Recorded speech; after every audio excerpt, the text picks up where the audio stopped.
Hello, everybody, and welcome back to Talking About Birds, the only podcast that, like Diamond Sports, is tired of covering the Cardinals. My name is Nate Heininger, and I am joined, as always, by my co-host, Ben Samorka. Hey, Nate H.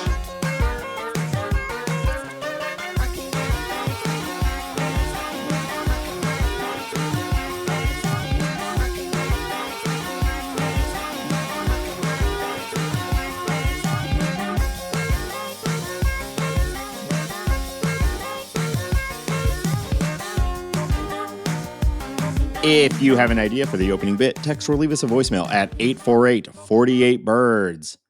All right, Hambone, we're live. You're back in Denver. Denver, as I call it sometimes. Or Denver, hey. And we successfully navigated the race that we participated in over the weekend. How you feeling? I feel good. I feel back to normal. I think I'm going to go on a light run today to make sure that my legs still work. But I felt good. I also it was funny. I was very proud of myself. Mm-hmm. But with the majority of the group doing a half marathon and me only doing a 10K, I did kind of feel like, oh, okay, well, yeah, I did mine, but you guys all just ran double that. I felt fine. And I think because I ran a lot less, I think I bounced back a lot quicker, and it was all just, easier for me because I did less. So, but it was exciting for not to downplay it too much, but I had a great time and it was fun. And I can't believe that I am now a type of person that would say I had fun running 10 kilometers in a row. Yeah. Well, first of all, I got to say it was the Hambone experience, more fun because you did less. I do know what you mean. Is that like a personality trait that you're putting on me? I think so. Okay. You think about it over the episode. I'll check back in with you. I think I just something that felt like I had to say that I think it made sense. Okay, cool. I think our listeners get it. Dude, skewered. Ben's cheeks are bright pink right now. He's so embarrassed. Okay. Tee-hee. I do know what you mean, though, because despite the fact that I have been doing this for a long time, and despite all my rage, Nate, still just a rat in a cage. Frankly, how dare you? I'm talking right now, please. Oh my God! So you talk to your kids? Talk to my kids. Oh no.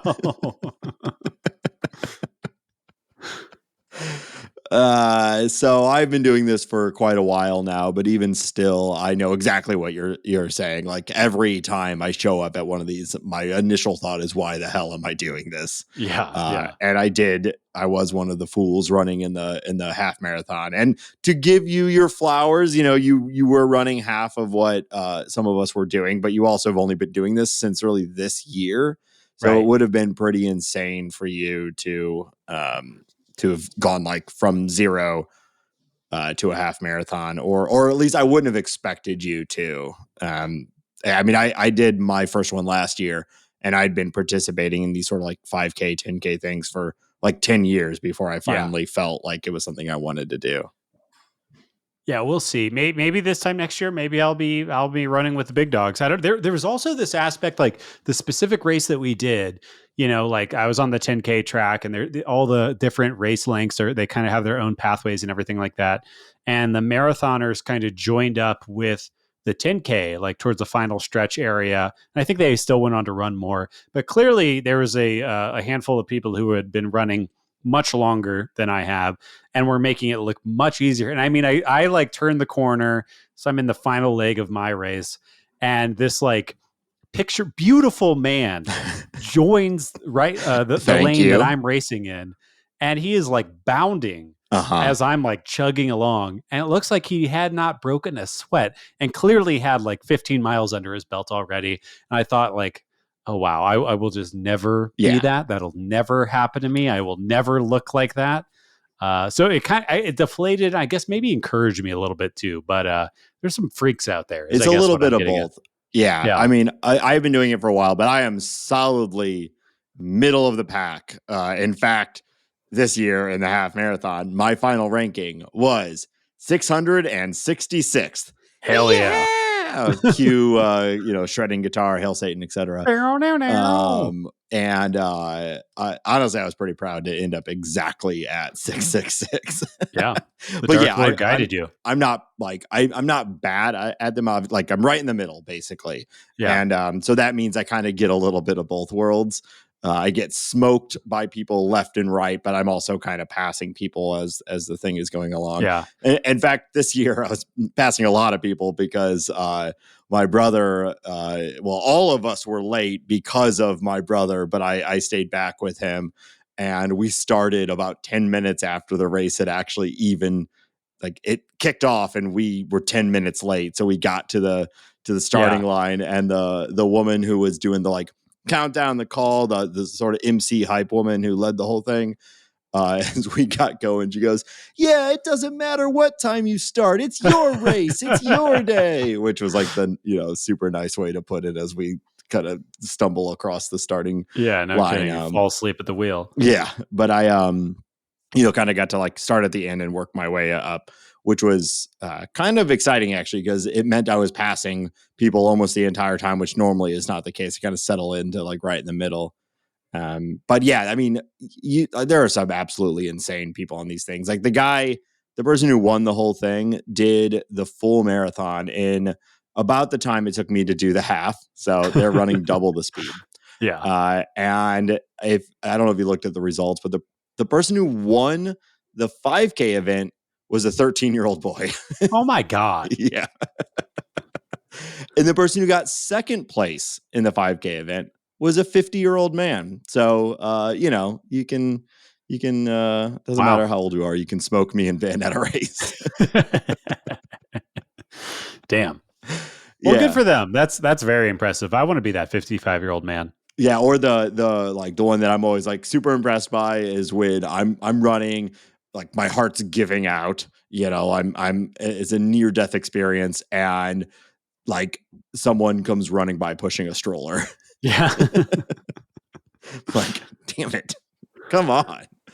But good for them. I'm only racing myself, Wow. and all the bad deeds I've done. I'm just trying to run away. Constantly trying to outrun your crimes. Fascinating. Do you think you're winning that race with yourself? How do you think that's going for you? Hey, personal best. I've only done 2 of them, and this one was my best ever. I ran the whole thing, if I may brag a bit. You really are the best. I'm the best around. Of all the Nate Heiningers that ran the race on October 6th or whatever, I was the very best. That no one can argue that. No, it's inarguable.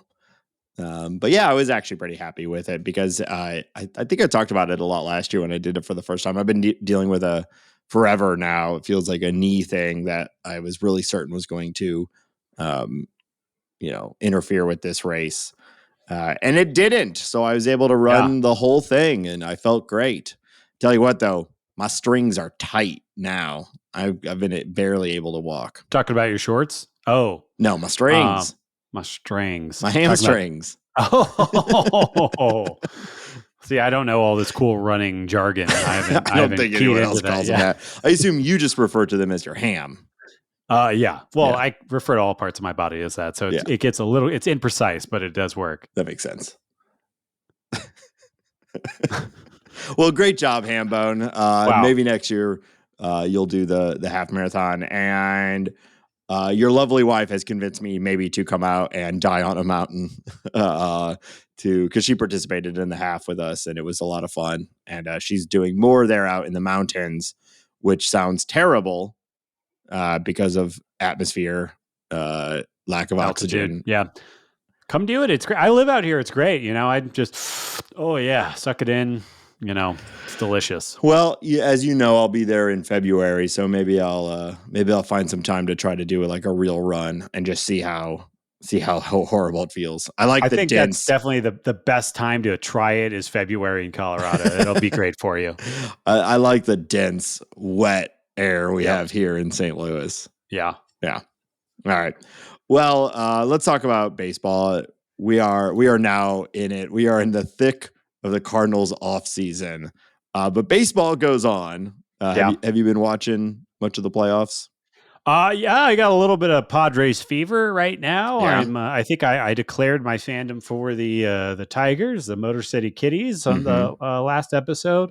So I have some rooting interest. I'm really liking this kind of heel turn that the Padres are doing. Yeah. The that Jerks and Profar fake out home run robbery of Mookie Betts was one of my favorite things I've seen in quite a bit. And then he went and tried to give a ball to I don't know how much did you watch this. John Boy as always has a really good Yeah, breakdown of like the whole game too and all the controversy, if you want to call it that. But I loved that.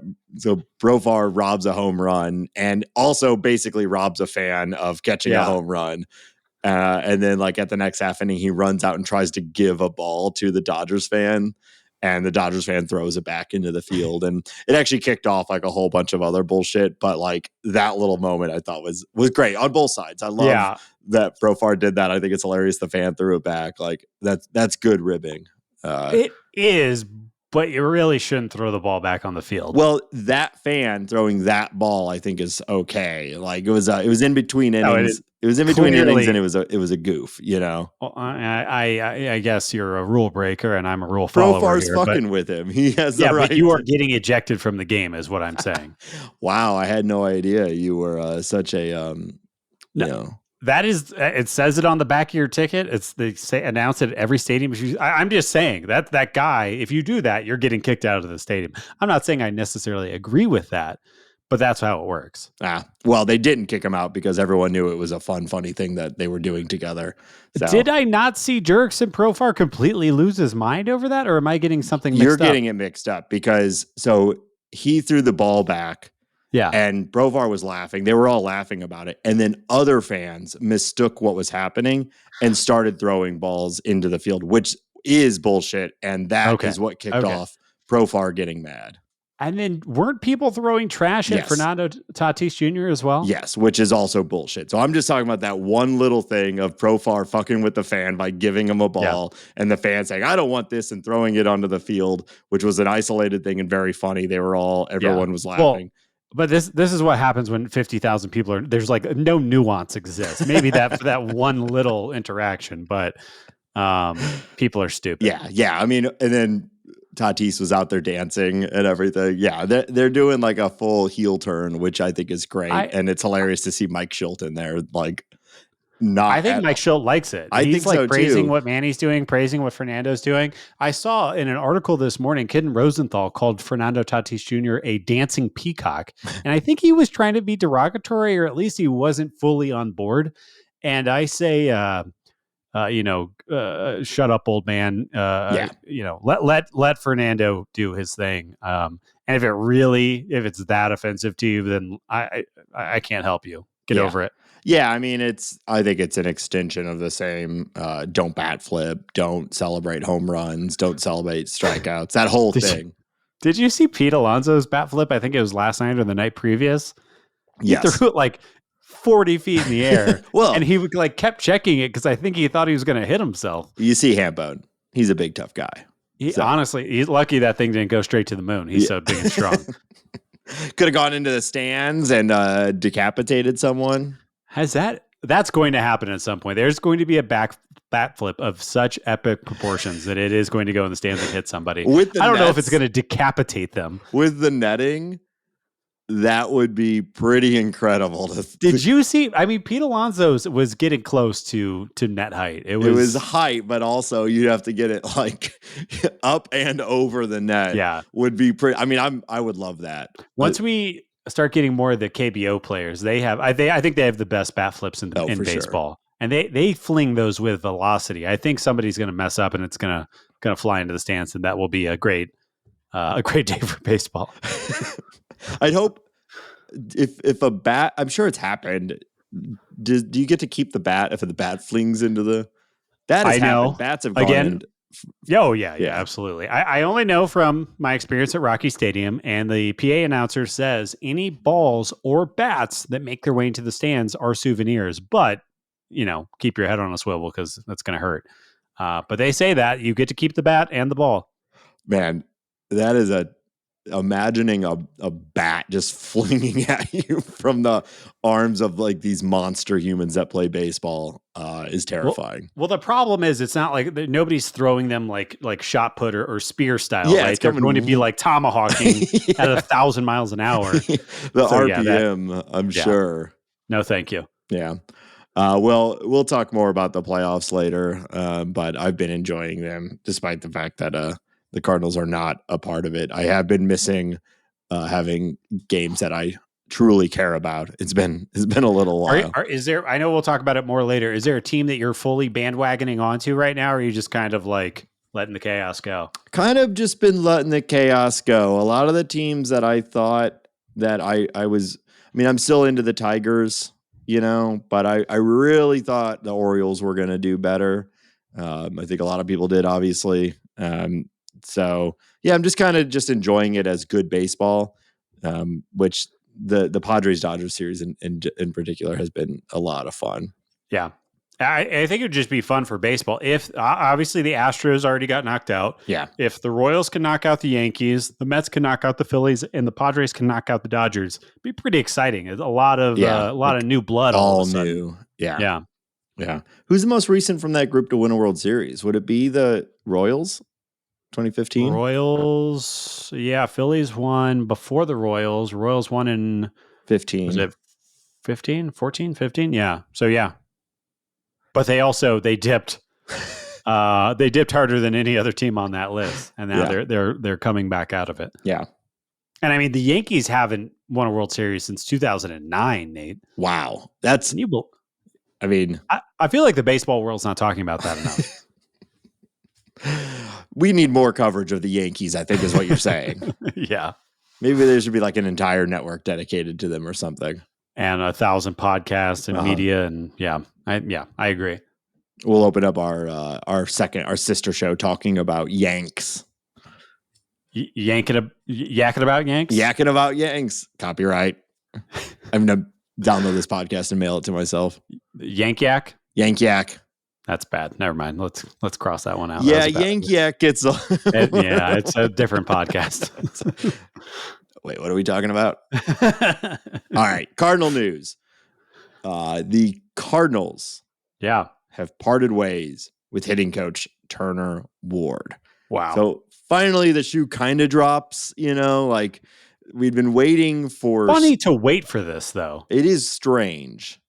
It's strange. They do the full press conference. They had made mention that they were making changes at the front office and dugout level. And then they had the whole press conference, which could have been an email. And then now, a week later, they announce that they're parting ways with Turner Ward. I don't know.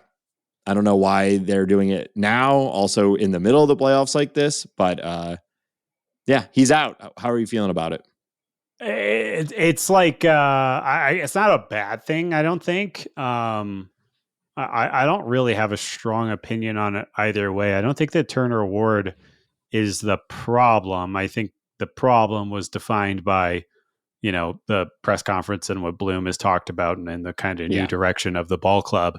So I think it's a little funny to blame this guy and get him out, although it could just be, I would not be surprised if the way in which Chaim Bloom likes to think and talk about hitting and the way that Turner Ward like to think and talk about hitting are very different. And that's probably more the reason for this departure than anything else. Because it's kind of hard for me to blame Turner Ward for the team's lack of offensive performance because, well, we know it's a systematic issue. Mm-hmm. And like, some people did have a good season. Some people did make steps forward. Like, how is Paul Goldschmidt Turner Ward's fault? Is Mason Wynn Turner Ward's fault? You know, like Mason Wynn did stuff that I don't think anybody thought he was going to do all year. Wilson Contreras was super hot when he came up. When Nootbaar was healthy, he was banging them and looking good and taking strong at bats. And some weren't. So I always find it weird. When any single person gets blamed for anything like this. I really think like this type of role should be going the way of like how the Giants and other more advanced teams where there are like 4 hitting coaches, Right. and maybe they all have different styles. And Arenado, maybe he really likes working with Ward, and that helps him. And maybe Newt likes working with a different guy, but having those options. So if it's all towards that direction, I think that's good.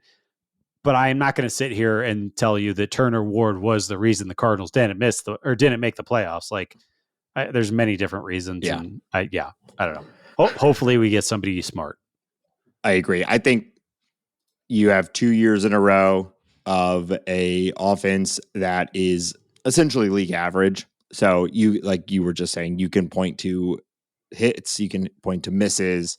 It all adds up to league average. You have 2 seasons in a row, league average. Expectations were above league average. It's just kind of the way sports go that the hitting coach is going to take some of the responsibility. If you're not going to remove the manager, if you're not going to get rid of Ali Marmol and point it all to him, you're going to start going one step down and looking at other people. And to be fair, it has been 2 years in a row of average offense when the expectations were higher. I agree. It's probably not Turner Ward individually. It's not his fault. But maybe there is someone who could do better. So I am interested in a new approach, and we'll see where it goes. I would like to see various people doing the same job. But yeah, I think, look, Turner Ward got a league average offensive season out of Matt Carpenter. Yeah. That's a boon. That's a win. Or how much is a hitting coach impacting a nearly 40-year-old player who's spent 15 years in the league and has basically had the exact same approach his entire career? Well, that's kind of the funny thing about this is, like, the guys I listed, I think Burleson took steps forward this year. Siani took steps forward this year. Brendan Donovan took steps forward this year. Mason Wynn. Pretty much all of the young guys, Ivan Herrera put up a 124 OPS plus. I feel like we're going to be talking about that all off season. Yeah. But that just can't be slept on. So, like, I don't know, maybe he's developing guys all right. So that's, like I said, I think it's probably a good idea to have a new voice, and maybe voices and will be dynamic and smart and forward thinking. But I by no means was ever asking for his head or anything like that.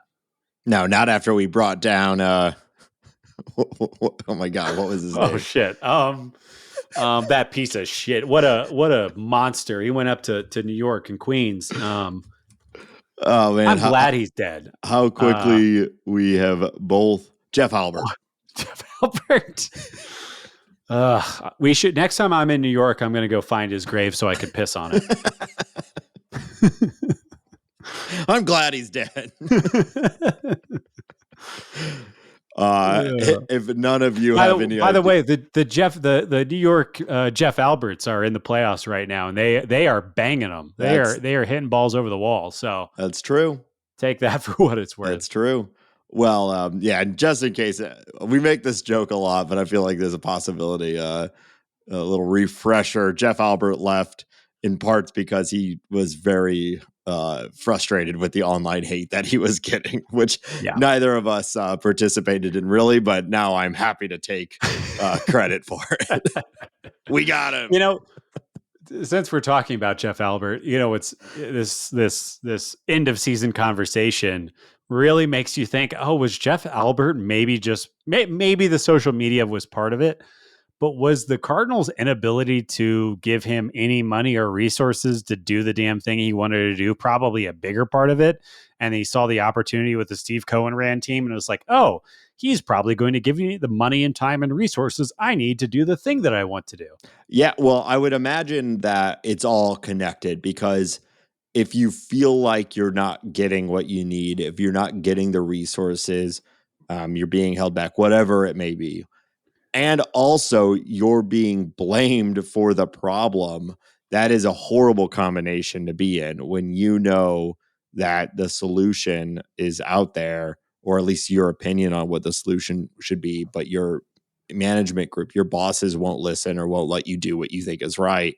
Yeah. And then you go online or whatever, and everyone's blaming you. And you've got an offer or an opportunity to go somewhere else.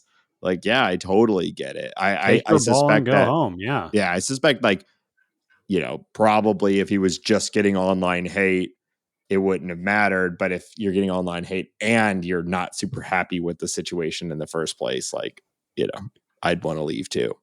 Nate is taking off his hooded sweatshirt right now. He is steaming mad. I'm fired up. Take off my Kirkland signature jacket. Kirky Sig. You're killing it, dude. I was just looking at the Mets. The Mets. I mean, they're hitting Luis Angel, Acuna. Yes. Is that how you say it? Angel? I think it's Luis Angel, but I don't know. It's Angel. It is Angel. Okay, great. According to Baseball Reference. They've just had a lot of offensive success over there. So anyways, Jeff Albert dead, piss on his grave. Turner Ward now also dead. Good riddance. Rip in peace. The old piece of shit. Well, yeah, the cleaning house, I suppose, is continuing. And the cleaning house, nobody's left. One person left, and then two people got new jobs. Shout out Michael Gersh, who's just kind of like clearly collecting a 6-figure salary while doing nothing. Getting coffee from Mazalek. As far as Cardinals go, this is a cleaning house. Yeah, I guess so. Okay. Switching gears a little bit, you want to talk trades. Well, it's that time of year, Nate. What else are we going to talk about? Yeah, that's a great point. We're going to be talking trades for the next 5 months, probably. We do have more to talk about, but I thought it would be fun because I knew we were going to just kind of shit on the Cardinals for a little bit to talk about some fun future things that will likely be happening. Last week, you and I talked about the fact that Ryan Helsley trade is kind of the most no-brainer move for the Cardinals to do. I think you and I both said that they should do it this offseason. I think that makes a lot of sense. And what I wanted to do was to drag up three recent trades for high-end closers in the recent past and kind of compare that to what the Cardinals may or may not be able to get for Ryan Helsley to just kind of start that bandwagon. So anyways, I'm going to reference three, and then I guess we can kind of just talk about it. The Angels, this just happened at the trade deadline this year. The Angels traded Carlos Estevez to the Phillies for minor league pitchers George Klassen, who is the second ranked Phillies prospect, and Samuel Aldegari, who is the fifth ranked. They're both starting pitchers with the Phillies. They are now two of the best prospects in the Angels, and actually Aldegari made his major league debut as soon as that was going over. So again, just kind of putting into context, Carlos Estevez, I think, is worse than Ryan Helsley, but a very good pitcher, was able to get 2 top 5 prospects from the Phillies org, who doesn't have the most amazing prospect system in baseball. But that's still a nice dent, and I think something that the Cardinals would be happy about. San Diego Padres traded Tanner Scott and right-handed pitcher Brian Hoeing. The Marlins got left-hand. These are all prospects. Pitcher Robbie Snelling, pitcher Adam Mazur, infielder Graham Pauley, and infielder Jay Bashirs. Now, the first two are top 10 prospects. The other guys, they're more depth pieces, but I think that is another thing that the Cardinals could aim for. And one more just to go really quick. Josh Hader was acquired from the Milwaukee Brewers for Robert Gasser, Dinelson Lamet, Taylor Rogers, and Esteury Ruiz. Now, obviously, that trade had many different spider webs and tendrils on it that led to different things. I don't know if it's fair to put Ryan Helsley on the same level as Josh Hader was at that time, but I kind of think it is. Now it's only 1 year. I'd say of all these pitchers you've listed, they kind of go in order, I think, of value, or at least perceived value. Yeah. Estevez has had a very good year and has worked out pretty well for the Phillies. But he's really only popped up as a very effective starter or reliever in the last year or two. And really, again, this year was his best year. Last year was sort of his breakout. And even that, you look at the underlying numbers, it wasn't that great. I think this was a pretty good example of the value of a currently effective closer at the trade deadline. Yeah. but I wouldn't have really considered him anywhere near the class of Ryan Helsley. Tanner Scott is very, very good. So I think you're getting closer there. And then obviously Josh Hader. I think you're probably right. Like Hader has an insane track record. I mean, he's been borderline on a Hall of Fame pace Right. for a reliever. So it's really hard to compare Helsley to him. I think like a working Helsley is probably as good as Hader has been. It's just Hader did it for so much longer than Helsley has done it. So, you kind of know what you're getting a little bit more when you acquire Hader. But it might be close in value for a trade right now. Like Helsley is coming off an absolutely dominant season. So I think that's probably the closest, but that whole trade was pretty wild. Well, and I'm kind of curious to see, like, looking at these trades are obviously all very different. Like you would probably say, at the time that Hader trade was insane just because of the rating of Robert Gasser and Esteury Ruiz at the time. Now they've kind of their star is kind of dulled a little bit. Yeah. Esteury, his name is so hard for me to say. Ruiz is more than Gasser. But you look at that Estevez trade, and those are two top 5 starting pitching prospects, which the Cardinals would absolutely kill for. So I guess, what I'm trying to illustrate is I think that we should start getting hyped and ready for Helsley to depart. And I think it's going to suck because it's a real step backward. But I think just looking at what teams have been willing to get to move for guys like this, I think it just reinforces the fact that this is a snap call. They should do this not immediately, find the right deal and do make it happen this offseason. Yeah. I think it would be the only thing that would make me feel okay with them not trading him this offseason is if they trade him at the deadline. You know what I mean? It just doesn't make any sense to hold him if you assume you're not competing in 2025. And with that amount of return, it's kind of it's a golden opportunity for the Cardinals to convert some current value for future value. Are you worried about the front office's messaging around when the Cardinals are going to be competitive? I don't know if you saw this, but this week Mo was caught saying that he thinks that the young core might surprise people in 2025. Do you think that is glass half full, or do you think he is maybe trying to compete actually next year? I think that's the Cardinal way. I don't. Okay. We talked about it last week.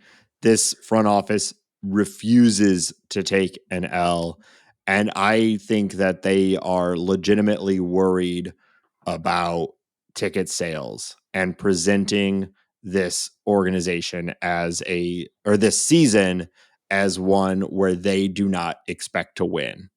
I think saying things like, we might surprise you. We have a talented young core are ways to say, come next year, buy tickets, support the team.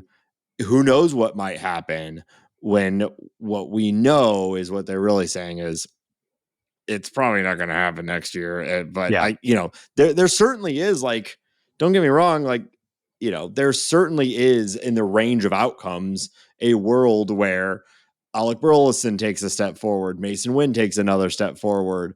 Contreras is healthy all year and they haven't traded him. Jordan Walker is awesome. And, they have a pretty good, or Nootbaar stays healthy all year. It's the same team we've dreamed on for years now.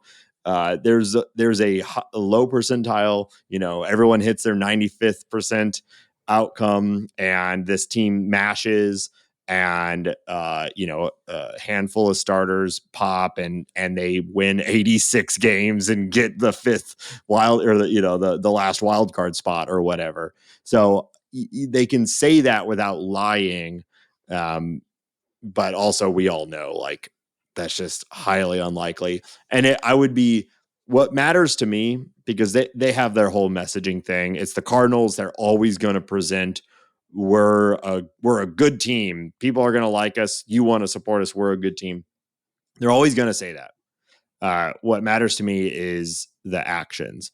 if they don't trade Helsley at all, if they don't move some of these players, if they pick up like a Gibson contract and don't trade him, if they do some of these things that they've done year after year that are very frustrating, that's when I'll actually care. But what they choose to say in their press conferences, I trust him as far as I can throw him, Hambone.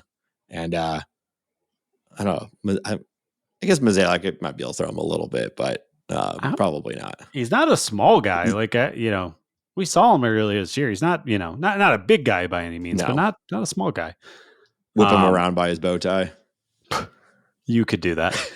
All right. You referenced this in the open, but also wanted to call out the Diamond Sports deal. As far as RSNs, that is kind of just continuing on. They announced that they dropped teams and that they might be dropping up to 9 teams. 5 other teams, including the St. Louis Cardinals, but the Angels, Reds, Royals, and Marlins their deals are still in place. They are called, they're being referred to as joint venture teams. They are not a part of the bankruptcy proceeding. But Diamond has essentially walked away from a joint venture team before, the Padres, which are now being produced by MLB directly. So we're kind of coming to it, especially with the Cardinals numbers being down, the viewership numbers being down, which has been reported on the past couple of weeks. Very curious to see what happens. Not much for me to really say here other than I think that this is an overall good thing. It's coming, and I guess we'll just keep tracking it. Yeah. Yeah. So I know the Padres have announced that they will basically offer, it's all going through MLB.tv, which is a fine platform. Like I have my, frustrations with its blackouts and all of that, but that's not really their fault insofar as, it's an extension of the whole system that got us to where we are today. But the actual platform of MLB.tv is fine. It works most of the time the way you want it to work. And it's where I kind of hope everything goes. The Padres have shared that basically you can pay for a standard MLB TV subscription if you're out of market, which is somewhere around $200, and you can't watch in market games, or you can pay $99.99 and get the full Padres like in market subscription, and you can watch every Padres game for $100. And like that sounds great. Like it's honestly cheaper than I was expecting. Every team should do that. And so it's that, I think you still want to have some broadcast somewhere if you can to get in the fans who have watched on TV forever. But ultimately everything's going to go streaming, and that's a good price and something that I'd be very happy to support for the Cardinals to do. So hopefully that's where this all goes. Yeah. All right, let's move on to just focusing on the winter a little bit more. A recent article, the Katie Wu. I'm just going to read a piece from the article that she had just posted on The Athletic earlier this week. And she goes on to say Bloom's responsibilities in 2025 are specifically catered to the minor leagues. He plans to hire an assistant general manager, which I thought was interesting, who oversees player development and procurement. Then he'll hire a new farm director as a separate position. Bloom also plans to increase player development personnel across the board, ranging from on-field coordinating positions to jobs behind the scenes, including data analysis and modern technology specialists. What? And maybe a few intrepid podcasters to come aboard. I think that we should submit a resume. I don't think there's anything in here really breaking, other than I thought the fact that the assistant GM and the farm director being two different things, and Heim being the hirer of those is kind of interesting. But I think it's nice to see this written out, that the Cardinals are doing the thing, that he seems to be in control, that they are investing the money. Very curious to see who these people are when this all starts. Obviously, I want to see like the fruits of this labor as soon as possible. But I really like it so far. This is all good news. Yeah, this is great news. It's everything you were just saying before too, where Stop having like one person doing 18 different things. Like let's expand, have more people, more on the ground, more support, everything. We learned they're so far behind the rest of the league when it comes to staffing. Like this is the fact that it's like, whoa, we're going to hire someone whose only job is player development and procurement. They don't have to do like 8 other also major responsibilities. Like it sounds great. Sounds great. I mean, I'm probably wrong about this, but have the Cardinals ever hired a modern technology specialist? I have to imagine they have some. I'm sure. Do they? I don't know, I guess. Yeah. I've never heard that. I've never heard a position in the Cardinals front office described like that. So maybe it's just the way that Heim refers to something that the Cardinals have had in the past. But I like it. And more of this, please. Straighten my veins. Gonna get like Andy Serkis in there covered in the little CGI balls, you know. That's what you think modern technology means? Yeah. Mocap. Andy Serkis. What I'm saying is this podcast is calling for the St. Louis Cardinals organization to hire Andy Serkis. For motion capture. Which will translate to teaching people how to be a gorilla. Okay. I mean, I think they call it aping. I watched the behind the scenes on the Planet of the Apes. So when you say, I think they call it aping, you know for a fact that they call it aping. Yeah. They play ape together. Do you think Andy Serkis should have won an Oscar? Absolutely. Have you seen those Planet of the Apes movies? No. They are good. Yeah, I've heard that. There are parts where you feel an emotional connection to a CGI monkey. Is it because you got to see yourself a little bit represented in these films? Yeah, I think so. A little bit. Yeah. It would be fun to be. I think I'd be a good chimp. Yeah. You think they'd cast you as a chimp? What do you think I'd be cast as? Big stupid gorilla. The gorillas, it's those movies are kind of racist. The gorillas are always like the bruisers. Yeah. There's never like, I've seen all 4 of the new movies, and there's never like a thoughtful gorilla that's, wanting peace. They're always like ripping other monkeys apart or killing people. Well, I think it's mostly because you also walk with your fists on the ground. I'm a knuckle dragger. That really idiot. All right. The Cardinals have 3 players set to be unrestricted free agents. We already got the news on Paul Goldschmidt where he was told to screw off in a private conversation, which I'm sure that was lovely.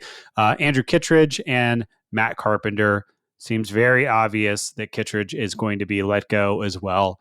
What do you think about the idea of bringing Carp back for one final go around? The team's going to be bad. No. The team's going to be bad. Hashtag leadership.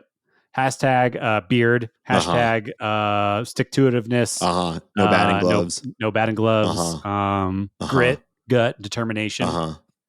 Veteran leadership. I would not be surprised if the Cardinals bring back Matt Carpenter. This is the first I've even thought about this because I've been so certain that there's zero chance that this would even happen. Do we know, does he want to keep playing? Yeah, he has already stated publicly multiple times that he would be happy to come back. He would be happy to retain the role of mentor, bench bat. And just, well, I'm sure he would, I guess. Yeah. He likes same, I guess. Nate, he likes pouring into guys. Okay. No, I mean, I get it. I know what you're saying and what he's saying, but like, no, we don't need that. Like every at bat in a rebuilding season, you're giving to Matt Carpenter. You're taking away. Ben's got his little monkey paw up in the air right now, ready to yell at me. I'm calling it right now. If Nolan Arenado is a St. Louis Cardinal in 2025, Matt Carpenter will be also. Well, Mozeliak is still in charge, so yeah, I guess so. This would not be a Rays move, as you've put it in the This would post. not be a raised move. I do think that Chaim Bloom might kick and scream, and maybe he'll have enough swing at the table to stop this. But I feel it. I feel it. The fact that he had that conversation, or they said that in the interview, I don't know. I would not be surprised. The only thing you're getting out of that is this vague notion of veteran leadership, right? Yes. Because Nate, he had a conversation with Alec Burleson this year. well, that is invaluable. Thank you. Yeah. I'd like to be clear. I'm not saying I'm pro this move. I think you're kind of pro this move. I'm just saying it's going to happen. Yeah. I could see it happening also because I feel like the Cardinals didn't get a chance to milk his final season the way they wanted to.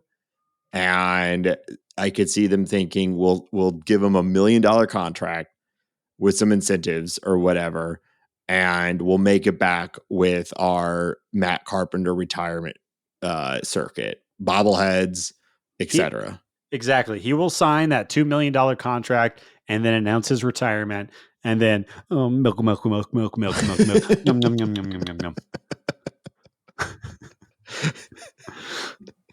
Please don't ever do that again. All right. Kyle Gibson and Lance Lynn. I'm sure we'll talk about this more this offseason. Gibson's option is worth $12 million with a $1 million buyout. Lynn's option is worth $11 million with a $1 million buyout. What are they going to do? I think the best move is probably don't pick either of them up.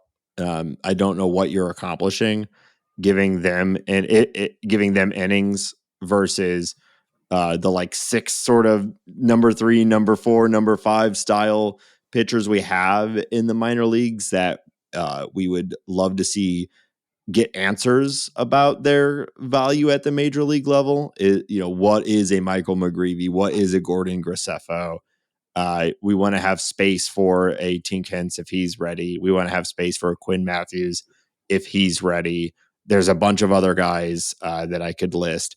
And if 2025 is supposed to be a development year, a go young year, I would much rather them just go and throw those guys over and over and over and just figure it out. Let's see 13 different starters next year, all young, all taking a crack at the major league level, hopefully including some new names brought in through a Helsley trade and, maybe some other trades.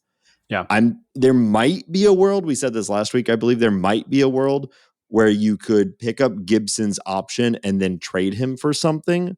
But I don't know who would do that instead of just waiting for Gibson to become a free agent and sign him for about the same deal. He would be paid $12 million and he put up 1.5 F4 in 2024. He's getting older.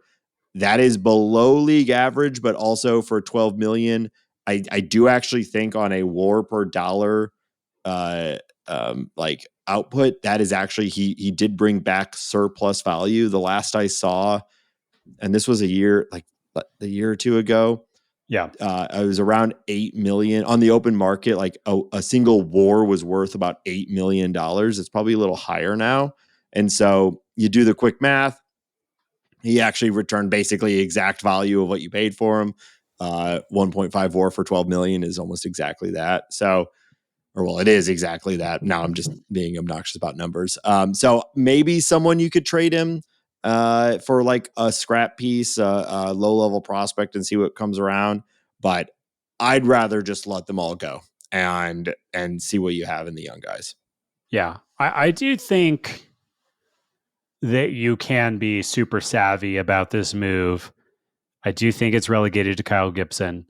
I do think that you could sign him, let him have a normal offseason, come into spring training, and when X team realizes that they don't have enough pitching, make a trade. Is that trade worth it? Is there any level of impact that you can get for that guy? I think that's a big question. But I think I would not be surprised, and I would be totally fine with the move of signing him, and then 2 weeks into spring training, you make a deal with the Orioles for somebody, Obviously, nobody super impactful, but a guy, and then you get a free guy, and they take over Kyle Gibson. But I'm not going to be mad if they don't do that, Yeah. or overly happy if they do that. Yeah. I mean, that would take, I don't know. I guess maybe you could see something too where like the Cardinals sign him for 12 million or, 12 million again. And then, or what is the options, like 10 million, pick it up and then trade him for the Orioles where the Cardinals cover half of it and you get a prospect out of it. And so now the Orioles are only paying 5 and they get a starter for the season that they're comfortable with. But this is a lot of like wish casting, MLB The Show trade setup. Like I'd be surprised if anyone's trading. I don't know if that. I mean, that happens every year. Pitchers get hurt in spring training, and teams need starting pitching. And Kyle Gibson is a starting pitcher. You cannot argue that. You can't argue. He is a starting pitcher. That I agree with. Generally, like I said, not going to get overly fired up one way or the other about this, but something to consider. Yeah, I think that's all the Cardinals-y stuff I want to talk about today. Yeah, obviously right now it's kind of slow news. There's actually just like restrictions on what teams can even do during the playoffs. So we're probably going to be a little light on Cardinal news. But I think we've got some other segments that we can do and talk about I could do a whole nother hour on Turner Ward. So we'll see what happens next week. Okay. Well, we're going to talk a little bit more about the playoffs and then some other league news. But before we do that, we want to remind everybody that this show is listener supported on Patreon. It's patreon.com/talkingaboutbirds. If you've enjoyed the show, enjoyed going through this season with us and want to support it directly, consider joining the Patreon. We really, really appreciate those of you who have made that choice. And if you're considering it, we appreciate that too. We'd love for you to take that next step and join the Patreon. Subscribers of any level get access to our private Discord server. That is the Bird Scored. It's a chat application. If you've never used anything like that, like a Slack, Discord sort of thing, Discord. It's like Discord. Dumbass. You can chat with us and other listeners of the show. It's a really cool place to get away from the sort of terrible social media environment that we find ourselves in most of the time, especially over the next few weeks. And there's a bunch of other perks, a lot of cool stuff that you can look into. So patreon.com/talkingaboutbirds. If you want to support the show in other ways, leave us a review on your favorite podcast platform. That really helps as well. And finally, tell your friends. We do this all year. Might feel like a weird time to get into a Cardinal podcast, but it's also a really interesting time to be a Cardinal fan. And if you have friends that you think would be interested, just let them know. We really, really appreciate it. Van, where can people find us elsewhere online? Yes, we are on Twitter at Talk About Birds. We're on Instagram at Talking About Birds. We also have a TikTok. You can come look at our faces on the TikTok if you like to do that. You can listen to the show on Spotify or YouTube. We're on both of those things. So, yeah, click us there. You can email us thoughts, questions, anything. We just got a request for vacation recommendations in Colorado. I'm happy to help with that. Whatever, anything to talk about birds at gmail.com. And of course, as always, you can call us and leave a voicemail or send us a text message to 848-48-BIRDS. That is 848-482-4737. Yeah, we got a funny email about someone's dream involving Mark Zebczynski or the specter of Mark Zebczynski. Yeah. So, we're here. We're always, we're just happy to talk baseball or anything baseball or really anything we talk about on this show related. So don't hesitate to reach out to us. All right. So we're recording Wednesday as we usually do. This is the first year that I read it's the first time in like NLD or DS history that every series is going to a game 4. I think that's pretty interesting. Or maybe it was every series went 1-1, something like that. Like this has been a highly competitive DS series, and it's been a lot of fun. We talked a lot about the Dodgers and Padres already. But I'm really interested in this Mets Phillies series as hell well. yeah. You have been saying for a while that you thought the Phillies were pretty unstoppable. And as we sit right now, the Mets, they're looking like they're going to do it. So I do believe like the Phillies are the better team. Yeah. That pitching, I hate Nick Castellanos. I just don't like listening to him speak, but he is as clutch can be. Bryce Harper is that dude. He got that dog in him, Nate. Woof, woof. But Mets really have Team of Destiny vibes right now. And there's been a lot of animal talk on this episode. I don't know, man. I'm already fried. The off season it's on me.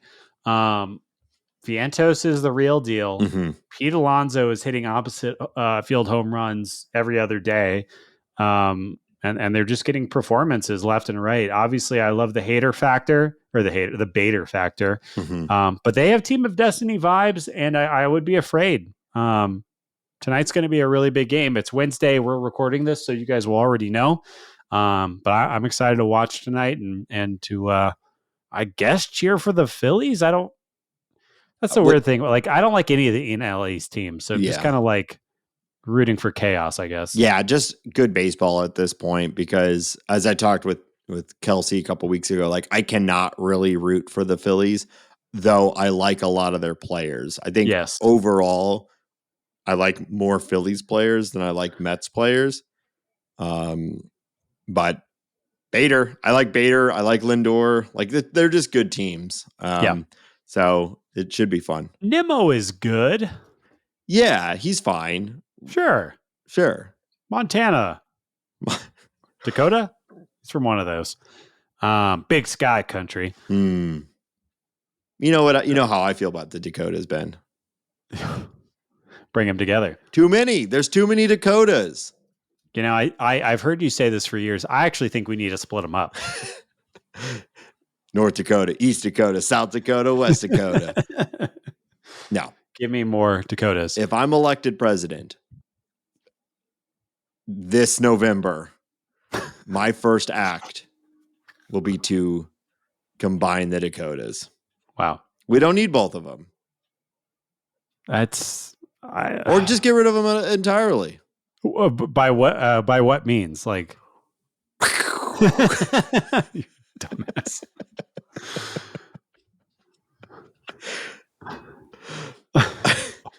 All right. Who do you got? Tigers or Guardians? I guess Tigers. I would have bet all of my money on the Guardians, but we're going to end up with a Tigers Mets World Series, and it's and the fat cats at ESPN are gonna hate it. Yeah, Nate. Because only one New York team is there. Yeah, I mean, we're talking about Team of Destiny. As we're recording right now, the Tigers are up 2-0 on the Guardians. They're not that good of a team, but they are hot right now, and Tarek Skubal is the real deal. I get like, you out of us two always praise the random playoff or the random championship generator that is the playoffs. And the Tigers are really proving that right now. Or the Diamondbacks last year, or both of the Cardinals World Series victories in the last 25 years. I think you could argue that the Diamondbacks and those Cardinals teams are better than the Tigers team that we are currently watching. Probably. Yeah. From a true talent point of view, I think that the Tigers are pretty far down the list. But it's still fun, especially when you don't have a dog in the race. So whatever. Yeah. And, the Tigers, like, obviously Skubal is great. I do think Riley Green is good and going to be a star in the league for a while. Parker Meadows has really popped after a horrible first half. So there's a reason why they won like 86 games or whatever. They are just good enough. It is definitely one of those teams where you look at the lineup and you look at their season stats and it's like, almost the entire lineup has a sub 700 OPS, and you wonder how like the hell Matt did they get this Vierling done? is your number 3 hitter is just crazy. Yeah. But yeah, they're doing it. And then we have the Royals Yankees. I think it's pretty obvious who to root for there. Let's go Royals. Let's go Bobby Witt. Yeah. Salvi, all those guys. And I mean, they're looking good. Carlos Rodon got completely shellacked. And the Royals are kind of Tiger-esque. They have, I think, higher end talent. But they're not that great of a team. And I think they're just kind of overperforming. Yeah. Yeah. I would love a Tigers Royals ALCS.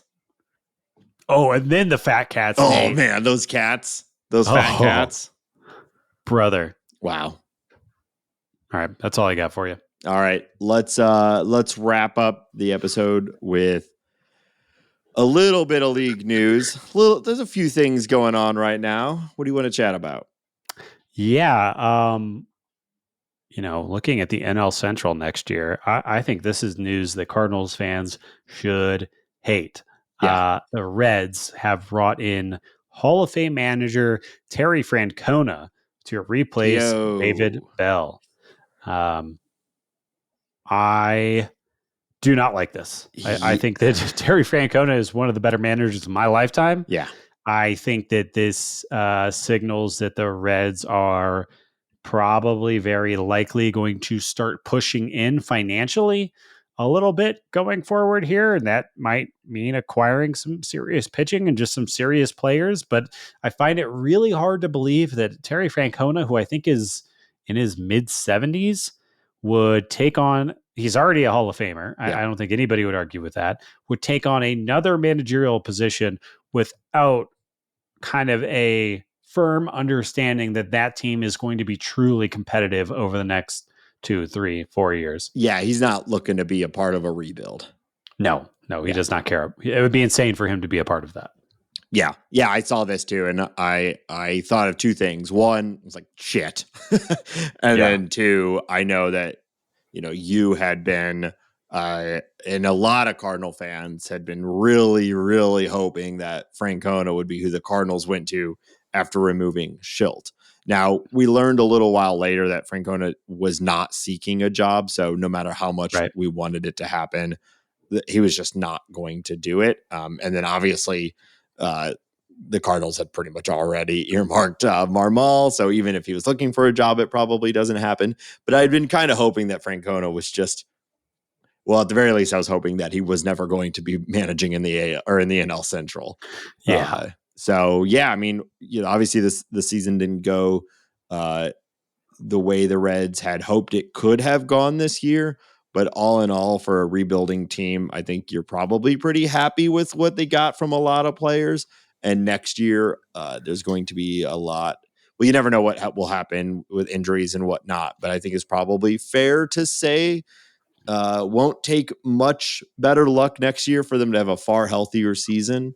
And with Ellie and a lot of these guys they already have, like they're going to be good next year. If I were, putting money down, I think the Brewers are still the favorite. Yeah. But man, it won't take many additions, and it won't take much breaking in the Reds' favor for them to win the NL Central next year. And I do think I've been saying over and over and over that I think the manager is a small part of the overall pie. They're not going to take they're not going to take a bad team and make them great or anything like that, but it can be the icing on the cake of a good team. And that's what the Reds are hoping for, at least. Yeah. You look at their team, Ellie De La Cruz, I think established himself this year. Spencer Steer, I think, did the same thing. I think Jonathan India re-established himself with a really solid year. And then, the arrow is only pointing up for Noel V. Marte and Matt McClain, Will Benson, who missed most of the season. Yeah. Yeah. And, they have some, like I said, if they just get a pitcher or two on the starting rotation and maybe get some closing pitching, that team looks really, really good. And it's just, I think any team with Ellie De La Cruz just scares me because I do think he is that good. Yeah. he's amazing. Could the But Cardinals, because there's only 1 year, could the Cardinals pull off a trade with Helsley to the Reds? I know it almost never happens. yeah, I mean they could. Who would you get? I don't know. I don't know who you could possibly get to make that go down easy. Yeah. Yeah, it'd be pretty But rough. yeah, yeah, I don't know if you get like a Rhett Lauder, like a high end. Ooh, that would be great. I'd be surprised if they would move Rhett Lauder. Yeah. But yeah, I'm not against it. I don't actually. It hurts to watch something like that happen. But for Yeah. 1 year, With the balanced schedule too, I do think like that whole thing of not trading to an in-division rival, I suspect that's going to start to diminish some. But there is just rivalry. You just don't want to be part of helping a team that you don't like be good. And part of me, like my logic, like that doesn't make sense. You are not planning on winning. It should not matter if Reds win. You just get best deal possible. Like, that's part of me. But then the other part of me is like, no, fuck them. They don't get that guy. I'll take a worse deal from this team. Either way, And maybe the front office agrees with the rational part, but maybe the owner is like, I'm just not going to watch Ryan Helsley pitch for the Cincinnati Reds. I don't care. Yeah. If I can stop it, I'm going to stop it. Yeah. And I get it. Yeah. I wonder how much DeWitt, gets his hands. I mean, I'm sure it's an email at the very least. Yeah. Right? Yeah, for sure. Hey, we're going to do this. Yeah. I suspect it's more than that. Yeah. Yeah. No, well, yeah. Very, very likely. All right. The Marlins have announced that they will not retain any of their 2024 coaching staff. Last week, we talked about old Skippy going on to greener pastures. I don't know where he's going to land, but I assume he'll be scooped up fairly quickly. And then the Marlins went through and fired everybody. I don't really understand what the Marlins are doing. I don't understand what their plan is. They might be my least favorite organization in baseball right now. I guess, A's, everybody else. Yeah. But if A's are number one, Marlins might be number two. I just think they're kind of a joke. I'm not sold on Peter Bendix. I don't like the ownership group. And I just don't get what they're trying to do. Also, like, they've just made so many moves over the past 10 years that I would love for some decent baseball to be played in South Florida. It just seems like it's never going to happen. Yeah. Well, and even like the A's, it's basically one man's vanity project, and he's handed down all this bullshit into an organization that seems to be, for the most part, like a pretty good set of baseball people with the Athletics. They still develop people. They've been forced into making bad trades, but like, I don't know that I would really be too upset about or mad at like the front office group of the A's. The Marlins, they have everything they could possibly need. They just are bad and stupid. Like the Rockies. To choose one. Can't be bad and stupid. They're both bad and stupid. Fat, they would be played. There's no way to go through life, son. They'd be played by gorillas in Planet of the Apes. So you think gorillas are just inherently bad? Well, I talk to one every single week on a podcast. God, you're so stupid. I don't know. I've never seen the movies, but you portray them as the bad guys. Okay. Vinny Pasquantino posts a picture of him buying $200 worth of Taco Bell after the Royals advanced to the ALDS. I love Vinny Pasquantino. I'm not a huge Taco Bell guy, but I love that. He's kind of a bigger guy. I associate myself with him and his vibe. And I think universally that is the right way to celebrate, right? Like, I have no criticism towards there. I did kind of want to turn it back on you. Do you have a story or a time where you ever dropped like that kind of money on a fast food order or anything like that? I wish I had a better answer for you, but no, I really do not. I mean, the most I can think of is the amount of money we would spend on hot wings at Like, and even that, they weren't too crazy expensive, but just the volume of hot wings you and I would get. I think you should explain that a little bit. So it was something called, it was that restaurant in South County, was it like Frankie G's? Frankie G's, and they had a special called the Wing Ding, and you could order 5 pounds of chicken wings. Yeah, and Ben and I and a couple friends would go, and we would order 2 to 4 of these Wing Dings, and it was just a massacre on the table. I mean, horror movie stuff. Yeah. The amount of souls that we, so, I mean, just just a nightmare amount of bones spread around the table. Sorry if you have any vegetarian listeners. I'm disgusted by it, and I was partaking in it. So I would say like excess for sure.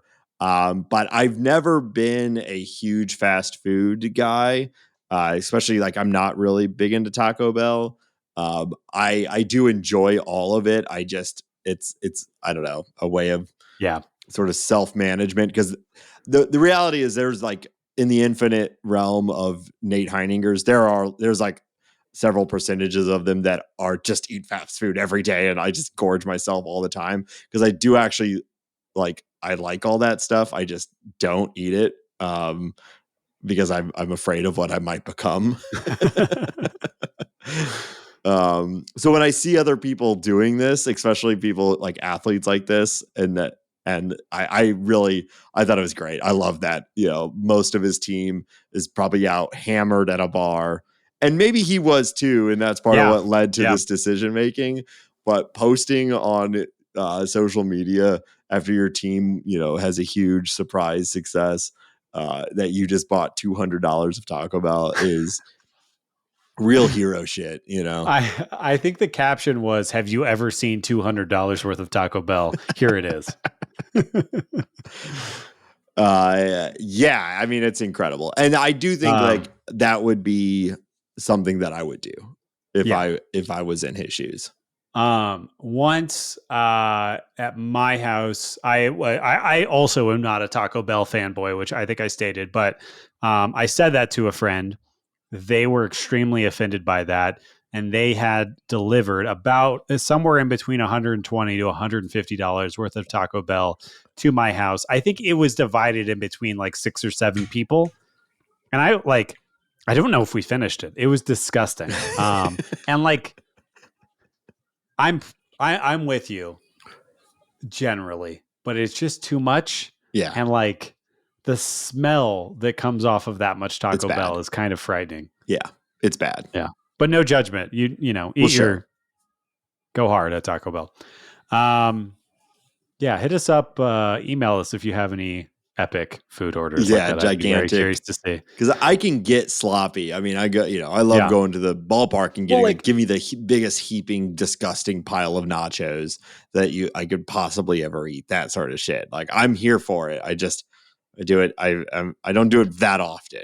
Right? You regulate. And I think the funny thing about Taco Bell too is like $200 of Taco Bell is just so much. It's a lot of items. It's so cheap. Yes. Yeah, you could get a ton of individual items with that. Yeah.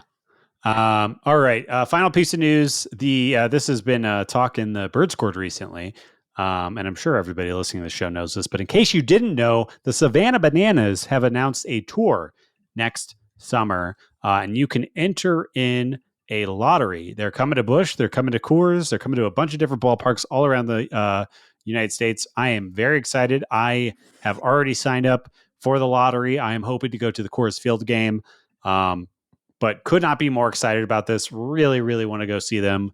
Like my mom was asking me about the Savannah Bananas when I was in town recently. I think they are taking the country by storm. Yeah. Yeah.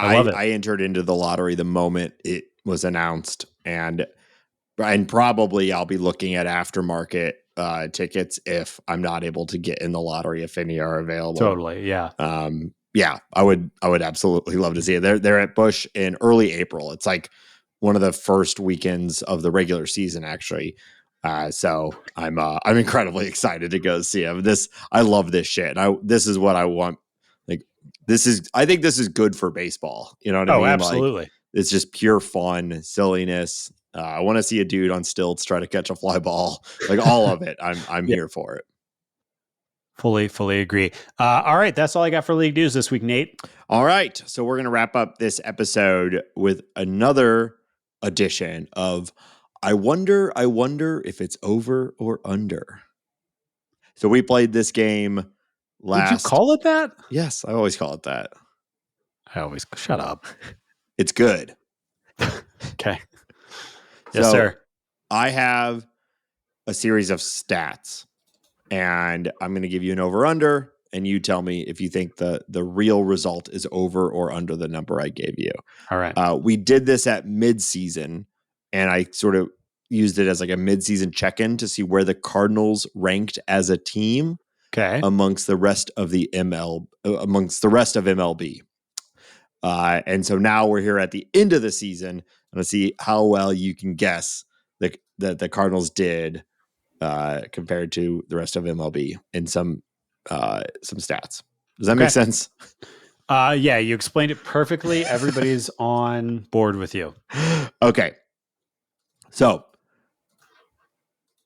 did the Cardinals hit over or under 150 home runs? Oh, that's a good line. My gut is just say under because like who really hit that many home runs for the Cardinals this year? Did Burley lead the team? No, that can't be true. Did Goldie? But nobody hit over 30. I'm gonna say under, Nate. No, the Cardinals actually hit 165 home runs. Wow. While that feels like a lot because I set the line at 150, that tied them for 22nd in the league. Damn. Okay. I guess home runs were just maybe a little higher than I would have guessed. They were tied with the Angels for 22nd overall. The Yankees led the league, unsurprisingly, with 237. Damn. Home runs are good. The Chicago White Sox were worst in the league with 133. So the Cardinals hit 32 more home runs than the Chicago White Sox. That's good. All right. Stolen bases. Okay. Oh, okay. Did the Cardinals steal over or under 100 bases? Wow. Okay. I know Siani had a nice stolen base here. Wynn picked up some. Tommy Edman was not around. He's kind of our big guy there. I'm just trying to go down. Catchers didn't really get much from them. Goldie didn't get much from him. Newt probably gained a few. You said the line was 100? 100. Who am I not thinking of that racked up a decent number? Wow. Not Burley. Not Walker. Yeah, I think I have to go under again. This one you are correct. They stole 91 bases. Wow. That put them at 22nd in MLB. So 22nd in both home runs and stolen bases. Damn. Do you have who was the leader on the team? Yeah, so I have first of all, Paul Goldschmidt did lead the team in home runs. Yeah. With 22. Damn. That sucks. Burleson had 21. Damn. Yeah. Stolen bases, it was Siani with 20. Yeah. And only 20 is still that also sucks. Yeah. It's like the team was bad this year. Kinda. Yeah. Mo said that they were more competitive than people are giving them credit for. Yeah. Well, he's paid to make the DeWitts feel better about how they spent their money. Fair enough. Okay, so that put them 22nd in MLB. The Nationals led MLB 223. Yeah. That makes sense to me. They were kind of that team. Also, CJ Abrams, he had to be a huge chunk of that. Yeah. I think also and I'm hopeful we'll see this with the Cardinals next year too. When you're in full rebuild, you're just go ahead and try. Just run. Go run. Just see, just figure it out.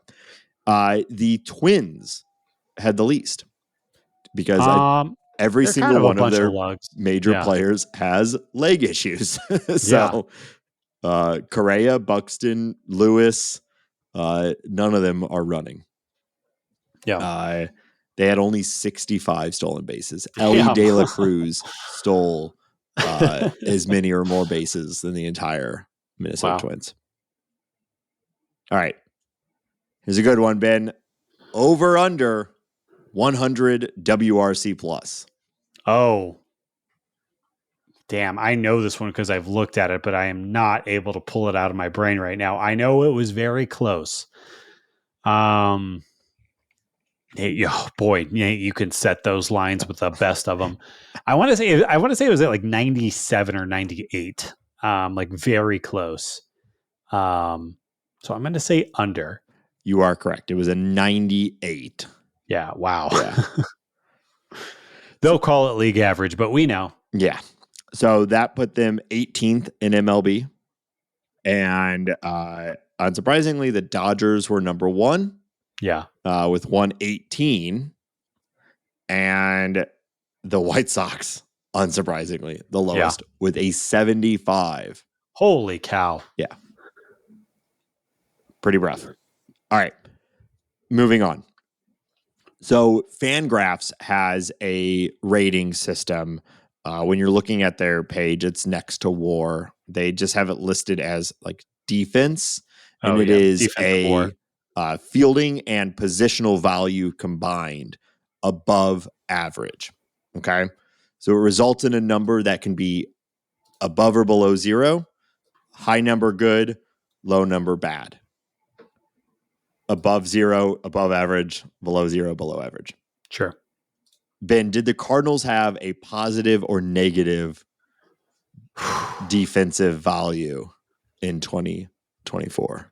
I mean, you think about it, right? Like Pages and Herrera had a nice defensive season. Arenado kind of came back to his own. Mason Wynn, Michael Ciani, two of the better defensive players in baseball. Yeah. So, my gut is to say above. But then you look at the Burlesons, you look at the Walkers. Donnie was out of position most of the year playing left field. I know he was fine, but he wasn't great by any means. And I don't know what to say. That all adds up to a pretty mediocre team with some serious highs and lows. Oh, Ciani. Maybe if Ciani had more innings, I would want to say above. Maybe I just want to say above. I think I'm going to go above. No, they did not. Damn it. In fact, they were a negative 21.4. Wow. Now, to be fair, only like 6 or 7 teams were above.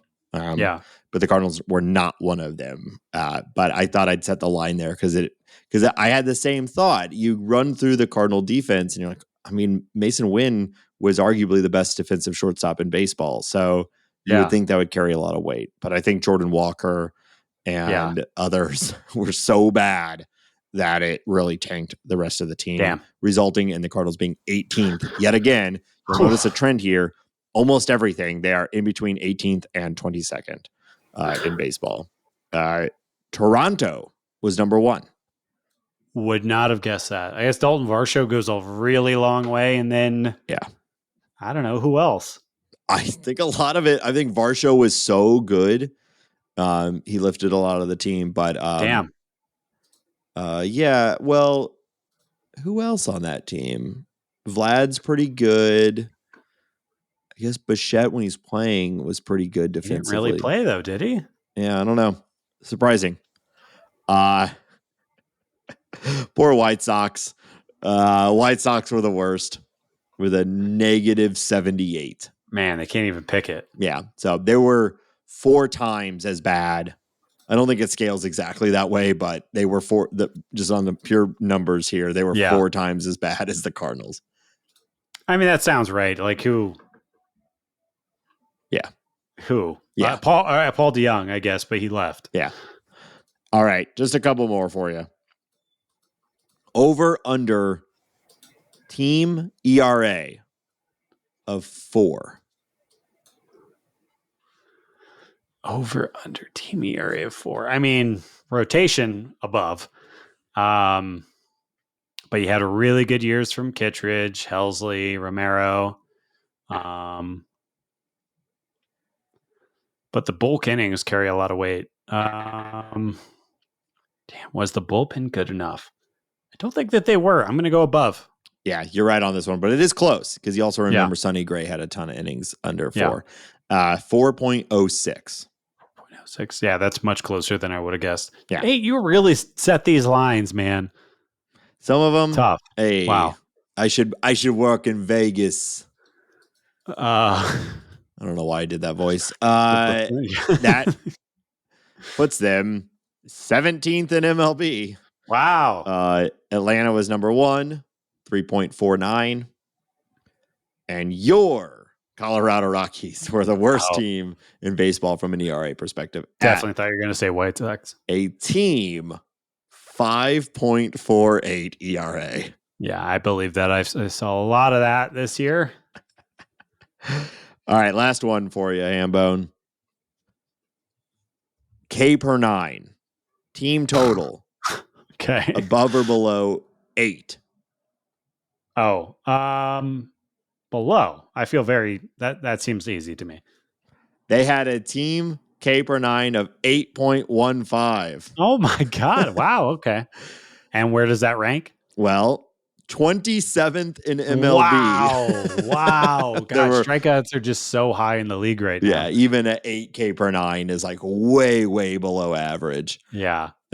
So Atlanta led the league, 9.68. Colorado, worst in baseball by a lot, 7.05. Wow. Do you see Buddy Black just got extended? Well, he deserves it. When you manage a team that effectively, you got to keep him around. Yeah. Yeah. I think where they would be if they didn't have Buddy Black. Whoa. It's so funny. It's just like it's like a retirement home for him. He's just like, I'll just keep managing the Rockies and get paid a couple $1,000,000 and get to hang out in Denver all the time. Yeah. Yeah. He's doing it. Yep. All right. Well, you got about half of them right. So nice work. Altogether, a disappointing season. Yeah, to say the least. It's actually pretty impressive and maybe a mark in Ollie Marmol's favor if you believe in these sorts of things, that the Cardinals had an above 500 record and were in the bottom half of the league and basically every single stat that matters. Yeah. Yeah, I think you could say that. I think you could also say that just like last year didn't go the way it was supposed to, and they got a little lucky this year. Yeah. But yeah. Or I'm not going to give Marmol that much credit. We know they got lucky in 1-run games, and they had generally a pretty good bullpen, and so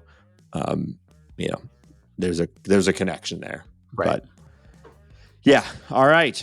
So we'll continue to unpack the 2024 season and more as we go into the off season. But that's going to do it for this week. So thanks everyone for listening. Once again, consider the Patreon, patreon.com/talkingaboutbirds. Tell your friends, tell your family, tell your dogs, get your dogs an iPad, subscribe to Talking About Birds. Smart. Yep. And we'll be back next week. And until then, go Heim Bloom making good hiring decisions. Let's go Royals. I'll celebrate the Royals. Let's go Royals. Let's go Royals. Lord.